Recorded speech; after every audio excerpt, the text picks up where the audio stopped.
दोस्तों, त्रिपुरा का ये वीडियो पिछले कुछ दिनों से सोशल मीडिया पर काफी ज्यादा वायरल हो रहा है, जहां पिछले 6 दिनों से मुसलमानों को तशद्दुद वायलेंस का निशाना बनाया जा रहा है। लोग ये समझते हैं कि ये बांग्लादेश की जो माइनॉरिटी है हिंदू, उनके खिलाफ वायलेंस का रिटेलिएशन है, यानी उनके खिलाफ जो हिंसा हुई है उसका जवाब है। आज हम लोग इस वीडियो में त्रिपुरा की जो वायलेंस है उसकी पूरी सच्चाई को जानेंगे और वहां के गवर्नमेंट यानी बांग्लादेश की और हिंदुस्तान के गवर्नमेंट का अपने अपने यहाँ के वायलेंस का जो रिस्पॉन्स है उसको, मीडिया और पुलिस के रोल को इस वीडियो में समझेंगे। सबसे पहले जानते हैं कि ये पूरा मामला है क्या। गालिबन 20 अक्टूबर 2021 को कुछ हिंदूवादी ऑर्गेनाइजेशंस ने एक रैली ऑर्गेनाइज की। कुछ सोर्स ये क्लेम करता है कि उन्हें इस रैली को ऑर्गेनाइज करने की कोई परमिशन नहीं थी। पुलिस और प्रोटेस्टर्स के बीच में झड़प होता है, क्लैश होता है, जिसमें 12 से ज्यादा लोग इंजर्ड होते हैं, जिसमें 3 पुलिस ऑफिशियल्स भी हैं। ये जो झड़प होता है उसके बाद माहौल काफी ज्यादा सेंसिटिव हो जाता है और धारा 144 पूरे एरिया में लागू कर दिया जाता है, इम्प्लीमेंट कर दिया जाता है।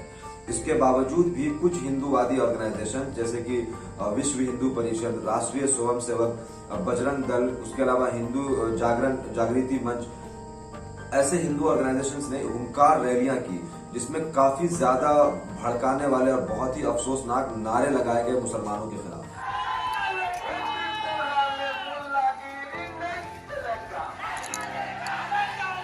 हिंदुस्तान में मुल्लागिरी नहीं चलेगा। बाप का नाम, मेरे बाप का नाम।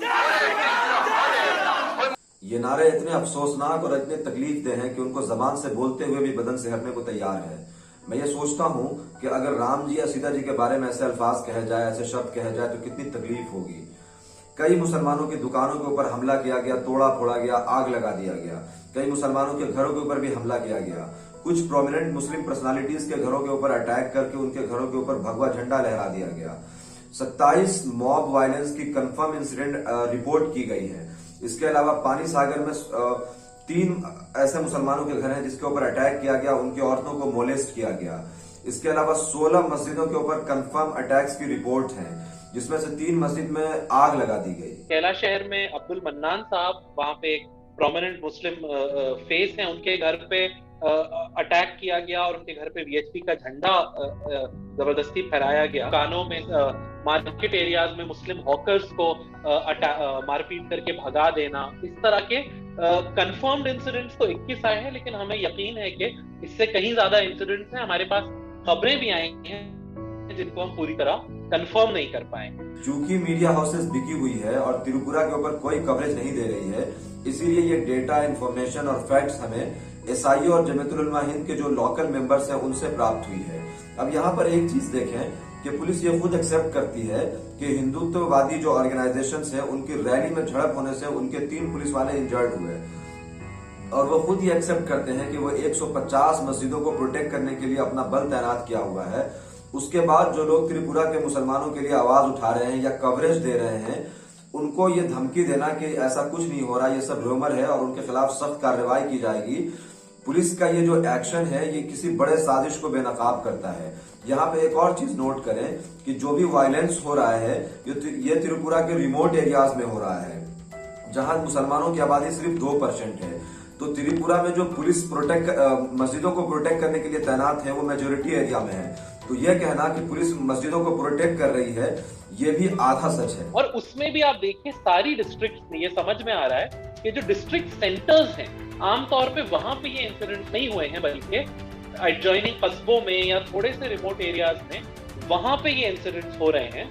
और मीडिया में जो पोर्ट्रेल किया जा रहा है सरकार की तरफ से, आपने देखा होगा 2-3 नेशनल आउटलेट्स ने भी जो खबरें कैरी की हैं वो इसकी की हैं कि पुलिस ने 150 लोकेशन पे मस्जिदों को सिक्योरिटी प्रोवाइड की। तो मीडिया में ये जो बड़े बड़े डिस्ट्रिक्ट सेंटर्स हैं वहां पे पुलिस तैनात करके और दिखा रहे हैं कि हम सिचुएशन को कंट्रोल कर रहे हैं, लेकिन एक्चुअली रिमोट एरियाज में पुलिस का प्रेजेंस नहीं है, या जहां पे पुलिस को कांटेक्ट किया जा रहा है तो पुलिस रिस्पॉन्ड नहीं कर रही है। त्रिपुरा के मुसलमानों के साथ जो कुछ हो रहा है, क्या बांग्लादेश के हिंदुओं के साथ जो कुछ हुआ ये उसकी वजह है? इसे समझने के लिए त्रिपुरा की हिस्ट्री और बैकग्राउंड को समझना बेहद जरूरी है। इतिहास हमें यह बताता है कि 1947 से अब तक त्रिपुरा में एक भी हिंदू मुस्लिम दंगा नहीं हुआ। और न ही कभी हिंदू मुसलमान के नाम पर वहां पर कोई तनाव पैदा हुआ। जबकि हम ये देखते हैं कि बांग्लादेश में हिंदू के खिलाफ वायलेंस की अक्सर खबरें आती हैं, मगर हमने कभी ये नहीं देखा कि त्रिपुरा के लोग वहां पर मुसलमानों के खिलाफ वायलेंस करते हैं रिटेलिएशन में। एक और इम्पोर्टेंट चीज आप ये देखें कि 2 महीना पहले वहां पर बीजेपी के लोगों ने वहां की अपोजिशन पार्टी के ऊपर हमला कर दिया था, जिसमें सीपीआईएम और दूसरे जो अपोजिशन की पार्टी है उसके 44 ऑफिसेज यानी कार्यालय पर हमला किया, उनके कार्यकर्ताओं को इंजर्ड किया और काफी ज्यादा उनकी प्रॉपर्टी को नुकसान हुआ। तो ये समझना बेहद जरूरी है कि त्रिपुरा में हमेशा इनसाइडर और आउटसाइडर की लड़ाई थी, ठीक उसी तरीके से जैसे असम के अंदर था। और असम में भी वहां पर जो हिंदुत्ववादी ऑर्गेनाइजेशंस हैं उन्होंने बहुत चालाकी से ये इनसाइडर और आउटसाइडर के नैरेटिव को खींच लिया और हिंदुत्व के नैरेटिव को पुश किया।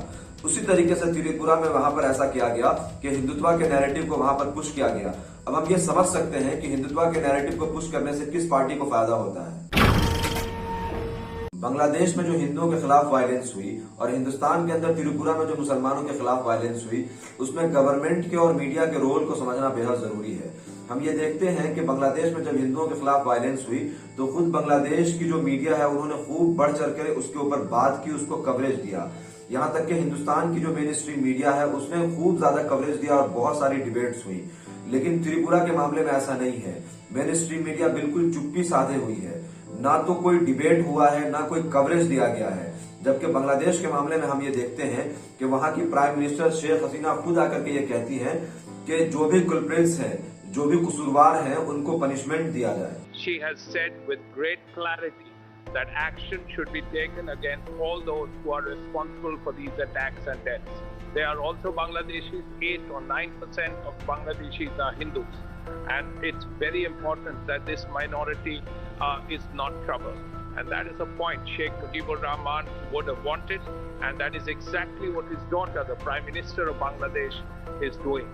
As the Bangabandhu had said, we are not Hindus, we are not Muslims, we are not Christians, we are Bengalis. Bangladesh की प्राइम मिनिस्टर शेख हसीना के इस इंस्ट्रक्शन के बाद वहां पर 500 से ज्यादा दंगाइयों को अरेस्ट किया गया। इतना ही नहीं, वहां पर जो मेजोरिटी कम्युनिटी है उन्होंने हिंदुओं के साथ मिल करके उनको कंसोलिडेट किया और एक बहुत बड़ा प्रोटेस्ट निकाला और उनकी संवेदनाएं दी कि हम उनके साथ हैं।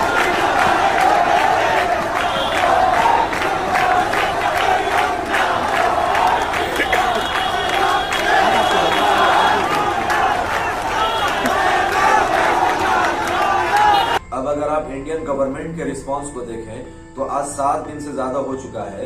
हिंदुस्तान के जो प्राइम मिनिस्टर मोदी जी हैं उनका कोई एक ट्वीट तो दूर, गवर्नमेंट के किसी एक ऑफिशियल ने एक ट्वीट तक नहीं किया है।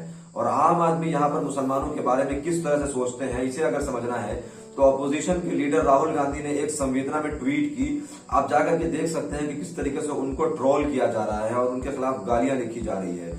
तो हम ये समझ सकते हैं कि दोनों गवर्नमेंट ने किस तरह से अपने अपने माइनॉरिटी को प्रोटेक्ट करने के लिए कैसा रिस्पांस किया है। अब यहाँ पर एक चीज समझें कि जो लोग ये सोचते हैं कि त्रिपुरा में जो मुसलमानों के खिलाफ जो वायलेंस हुआ है वो बांग्लादेश के हिंदुओं के खिलाफ वायलेंस का एक रिटेलिएशन है, तो मैं ये समझता हूँ कि वो जहनी तौर पर मरीज हैं। क्यों? क्योंकि रिवेंज और बदला और ये जो रिटेलिएशन है उसका एक उसूल है। आप किसी और की गलती की सजा किसी और को नहीं दे सकते हैं। अब अगर हिंदुस्तान के मुसलमानों पे जुल्म हो रहा है तो कोई बांग्लादेश या अफगानिस्तान या पाकिस्तान के हिंदुओं पे जुल्म करे, ऐसा नहीं हो सकता। अगर मैं गलती कर रहा हूं उसकी सजा किसी और को दी जाए, ऐसा नहीं होता है। हिंदुस्तान में बाबरी मस्जिद शहीद की गई, इसका हरगिज ये मतलब नहीं है कि पाकिस्तान, अफगानिस्तान और बांग्लादेश में मंदिरों को तोड़ा जाए। अब आप सोच करके देखिए कि किसी के सामने उसकी मंदिर या मस्जिद को तोड़ दी जाए और गवर्नमेंट उसके लिए कुछ न करे, ये कितनी अफसोस की बात है। और उससे ज्यादा अफसोस की बात वहां की मेन स्ट्रीम मीडिया की है कि वो जानबूझ करके कुछ भी कवरेज न दे। ये बहुत बड़ा क्राइम है। मैं ये समझता हूं कि इस टाइम पे हिंदुस्तान की मीडिया सबसे बड़ी आतंकवादी है। यहाँ पर गवर्नमेंट के रिस्पॉन्स को देखना है कि ये जो दंगाई है उनकी कितने जल्दी अरेस्टिंग होती है और जो मस्जिदें तोड़ी गई हैं, जो मकान और दुकान तोड़े गए हैं, उसको कितना जल्दी कॉम्पनसेट किया जाता है और वापस से उनको रीबिल्डिंग करने की इंस्ट्रक्शन दी जाती है।